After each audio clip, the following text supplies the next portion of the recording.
그리스도의 풍성하신 은혜와 사랑이 늘 함께 하시기를 바랍니다. 오늘 이 아침에는 로마서 제7장 1절로 6절까지의 말씀, 생명의 삶 큐티 9월 17일자 말씀입니다. 7장 1절 말씀 봅니다. 형제들아, 내가 법하는 자들에게 말하노니 너희는 그 법이 사람이 살 동안만 그를 주관하는 줄 알지 못하느냐. 7장 1절 말씀에 보면은 법하는 자들이라는 표현이 나오는데, 사도 바울이 법을 들어서 지금 이야기하고 있는 이유는 로마 제국의 그 로마법이라고 하는 것이 인류사에 미친 영향이 지대합니다. 오늘날 한국의 민법에까지도 영향을 미치고 있다고, 민법 형법에까지 영향을 미치고 있다고까지 이야기를 합니다. 그래서 지금 로마인들에게 보내는 편지이기 때문에 법을 가지고 이야기를 하고 있습니다. 사람이 살 동안만 법이 주관한다. 이게 무슨 말이냐 하면, 우리나라의 검사들이 기소를 하지 않습니까? 그런데 그 기소의 대상인 사람이 죽어버리면 공소권 없음이라는 그 결정을 내리고 더 이상 그 사건을 취급하지 않습니다. 사람이 이제 죽으면 법적인 관계에서 해소된다는 것입니다. 법원으로 만약에 올라갔으면 법원에서는 공소권 기각 결정을 내린다 그래요. 공소권 기각 결정이 있고 공소권 없음 결정이 있고, 자, 그런 식으로 법의 문제가 죽음이라는 걸 가지고 이제 해소가 되어지는 것이죠. 그런데 이제 2절 이하에는 조금 다른 면이 있습니다. 그러나 대략은 같은 것인데, 남편 있는 여인이 그 남편 생전에는 법으로 그에게 매인바되나 만일 그 남편이 죽으면 남편의 법에서 벗어나느니라. 이것도 사실은 같은 것이지만 약간 다른 것은, 우리가 생각할 때에는 그 여자가 죽으면은 이제 공소권 없음으로 될 것 같은데, 이것보다는 이제 그 당시에 법적인 상황에서 로마 사람들이 알아들을 수 있도록 남편이 없어져도 결혼 관계가 해소되기 때문에 그 여자가 남편의 법에서 벗어나는 것이죠. 자, 그런 말씀을 드리고, 그러므로 3절 이하에 봅니다. 그러므로 만일 그 남편 생전에 다른 남자에게 가면 음녀라. 그러나 만일 남편이 죽으면 그 법에서 자유하게 되나니 다른 남자에게 갈지라도 음녀가 되지 아니하느니라. 남편이 죽으면 여자가 다른 사람에게 시집갈 수 있습니다. 물론 뭐 도덕적으로는 뭐 한 3년 정도 시간이 경과한다든지, 혹은 옛날에 구민법으로는 1년 이상 지나야 결혼할 수 있었습니다. 그 이유는 이제 혹시 그 전 남편의 아이를 가지고 있을 수도 있기 때문에 뭐 그런 것이 있었지만, 지금은 그런 조항들이 다 사라졌고, 남편이 죽으면 그 법에서 자유하게 돼서 이제 결혼 관계가 해소된 것이기 때문에 그 다른 남자에게 가도 음녀가 아니다. 지금 그렇게 예를 들고 있습니다.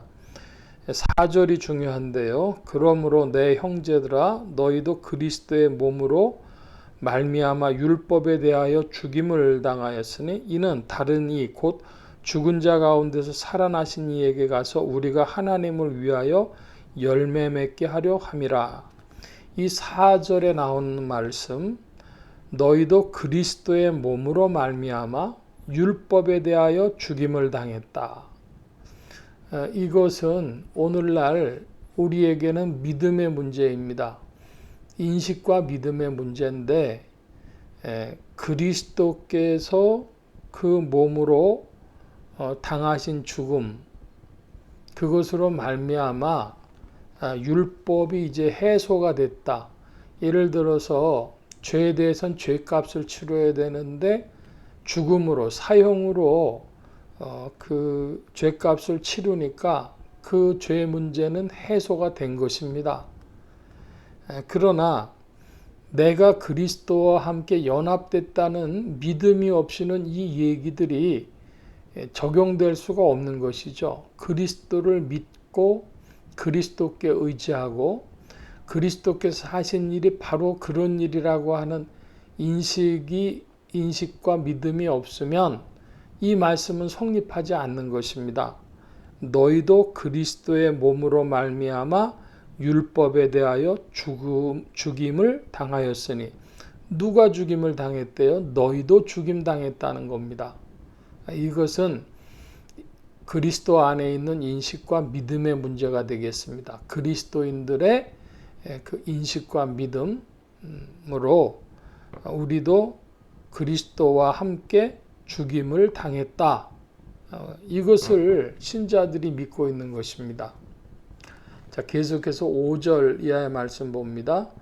우리가 육신에 있을 때에는 율법으로 말미암아 죄의 정욕이 지체 중에서 역사하여 우리로 사망을 위하여 열매 맺게 하였더니, 우리가 사망으로를 위해서 열매 맺게 된, 사망으로 가게 된 방식이 무엇이었습니까? 죄의 정욕이 우리 가운데 역사해서 죄악 때문에 우리가 사망을 향해 가게 된 것이죠. 그런데 그 앞에 수식어가 있습니다.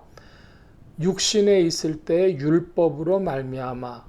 율법이 그런 작용을 일으키는 바가 있는 것이죠.